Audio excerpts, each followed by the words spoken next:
Member for Hunter. Thank you very much, Mr Deputy Speaker. One of my earliest political mentors was a great guy by the name of Doug Puxty. He's a resident of my hometown of Cessnock. He and his wife Helen were and are close friends of my family. Doug has been an amazing contributor to his community as a careers advisor in high school, as a member of the Labor Party, as a member of the Catholic Church, particularly his work with St Vincent de Paul, the Two Bishops Trust and many others. He's not particularly well at the moment, in his early 80s, and I wish him the very best for the future. I mentioned Doug Puxty because I've never forgotten that Doug Puxty, in a very simple way, gave me my first, I suppose, realisation of how badly our Indigenous Australians had been treated. Yes, I knew the history, but he somehow brought it home to a personal level when he told me he remembered playing football with Indigenous players and going to the pub after for a drink, as you did at least in those days, and possibly some still do now, but without his Indigenous teammates. His Indigenous teammates weren't allowed to go to the pub for a drink. As members know, they weren't allowed to visit hotels. That story has, as simple as it seems, and as obvious as it seems, has always stayed with me. I've been in this place 22 years and I've had many occasions to be emotionally overwhelmed by the events before the House. But three stand out which are relevant to the motion from the Prime Minister that we are addressing today. The first was early in my time here, in 1997. It was the time of the debate around the government's response to the WIC decision. And they were energetic times and robust times.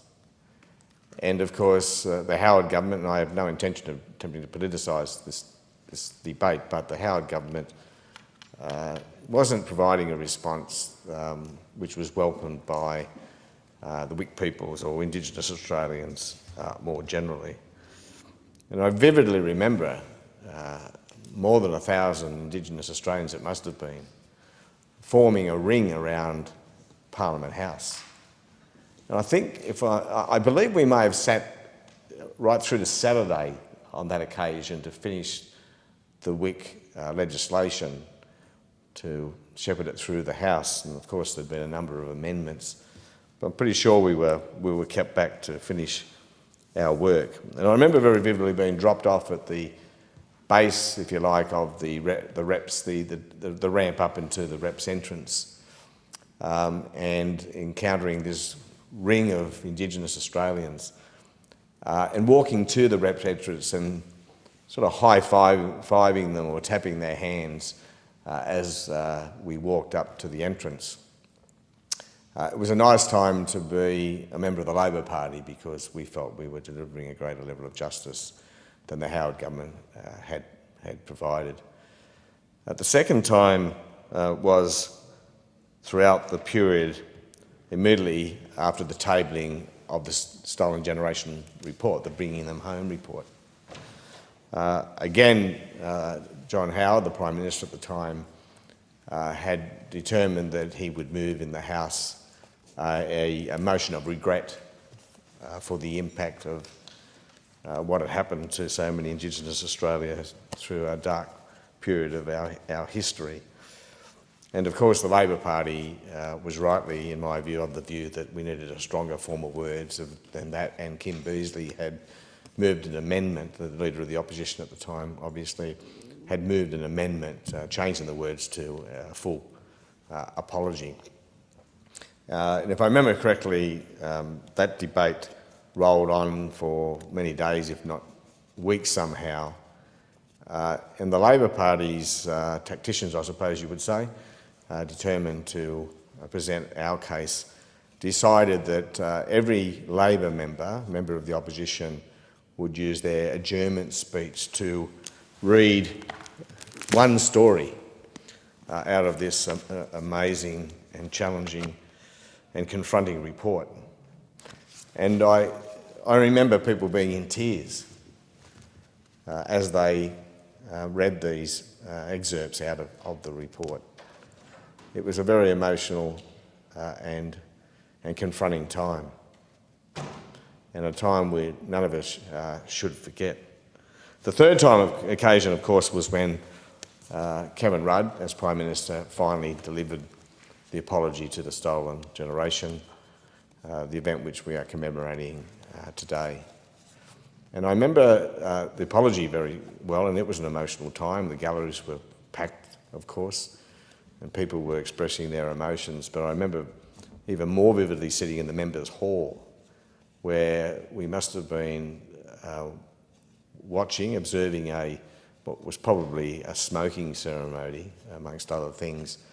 But they had people reenacting the events of the earlier period in our history, including women sitting on the floor in their traditional dress, charcoaling the faces of young children. And of course, as we all know, mothers charcoaled the faces of their children so that their children wouldn't be taken. The authorities had made the determination that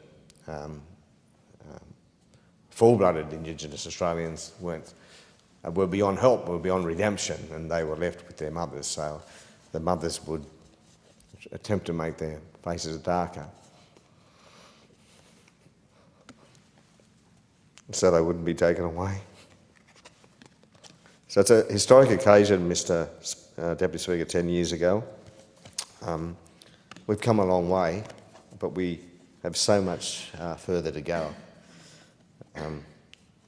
The Closing the Gap report tells us that, and we must all unite, surely, to ensure we go the next yards. The fact is that Indigenous Australians are still more likely to be unemployed, less likely to own a home, likely to die younger, more likely to be in jail. The list is long, and while we've made some gains, we do have a long way to go. And I'm very proud that the Leader of the Opposition has put forward a commitment to a compensation schemes and other arrangements. And my strongest hope is that the Parliament in the future avoids the divisions that I've experienced in the past in this place, can speak with one voice and ensure that justice is finally delivered. Are there any further